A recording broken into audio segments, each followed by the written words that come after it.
तो चलिए आज निर्मल वर्मा की एक बहुत ही खास कहानी परिंदे की दुनिया में चलते हैं। देखिए ये सिर्फ एक कहानी नहीं है, बल्कि इंसानी जज्बातों, हमारी यादों और आज़ादी की जो तलाश होती है ना, उसका एक बहुत ही गहरा सफ़र है। तो आइए इस खूबसूरत और सोचने पर मजबूर कर देने वाली कहानी को समझना शुरू करते हैं।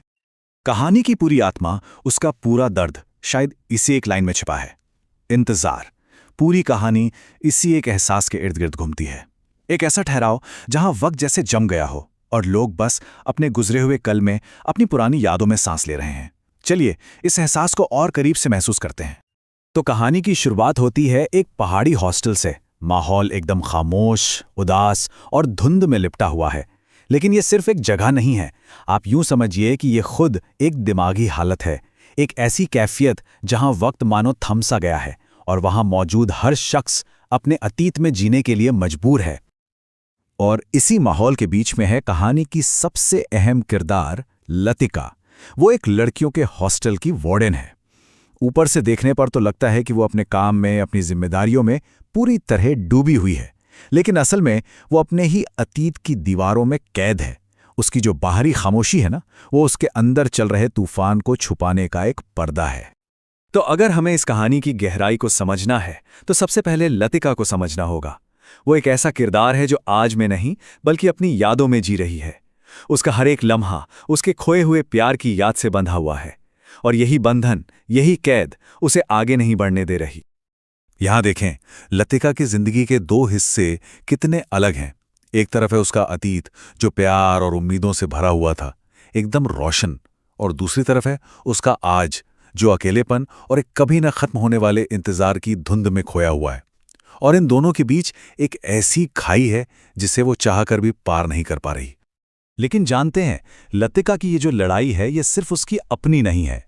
उसकी कहानी के जरिए निर्मल वर्मा हमें इंसानी रिश्तों की उलझनों और अकेलेपन के उस गहरे समंदर में ले जाते हैं जहां हम सब कभी न कभी गोते लगाते हैं। ये ऐसे एहसास हैं जिनसे हर कोई खुद को जोड़कर देख सकता है। तो कहानी को हम कह सकते हैं कि वो इन चार मजबूत खंभों पर खड़ी है। पहला, अकेलापन, जो सिर्फ जिस्मानी नहीं है बल्कि रूहानी है। दूसरा, अतीत से ऐसा लगाव जो आज पर हावी हो जाता है। तीसरा, रिश्तों की वो गांठें जो कभी खुलती नहीं। और इन सब के बीच आज़ादी की एक दबी दबी सी चाहत जो हर किरदार के दिल में कहीं न कहीं सुलग रही है। और हाँ, ये कहानी सिर्फ लतिका की नहीं है। कहानी में डॉक्टर मुखर्जी और ह्यूबर्ट जैसे दूसरे किरदार भी हैं। और मजे की बात यह है कि वो सब भी अपने अपने तरीके से अपने अतीत का बोझ ढो रहे हैं। हर कोई अपनी यादों की एक अलग दुनिया में खोया हुआ है, और यही बात इस कहानी को और भी ज्यादा असली और असरदार बना देती है। चलिए अब आते हैं कहानी के सबसे जरूरी और सबसे खूबसूरत हिस्से पर।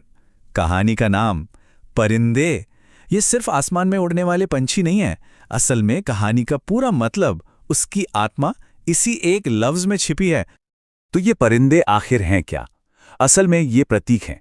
ये समय के लगातार बहते रहने का प्रतीक हैं, ये आज़ादी का प्रतीक हैं, और सबसे बड़ी बात, ये अतीत के पिंजरे को तोड़कर आगे बढ़ जाने की प्रेरणा है। यानी ये उन सारी चीज़ों का प्रतीक है जो कहानी के इंसानी किरदारों के पास नहीं है। और यहीं पर कहानी का सबसे बड़ा कॉन्ट्रास्ट सामने आता है। एक तरफ है इंसान जो एक जगह रुके हुए हैं, अपनी यादों में जकड़े हुए, और दूसरी तरफ है परिंदे जो आज़ाद हैं, हमेशा उड़ते रहते हैं, गतिशील हैं, कभी एक जगह नहीं टिकते। इंसानों का ये ठहराव और परिंदों की ये उड़ान, यही कहानी का असली संघर्ष है। तो कहानी हमारे सामने एक बहुत बड़ा सवाल छोड़ जाती है। क्या लतिका और बाकी किरदार भी इन परिंदों की तरह अपनी यादों की कैद से निकल पाएंगे? क्या वो भी आज़ादी की एक ऊंची उड़ान भर पाएंगे?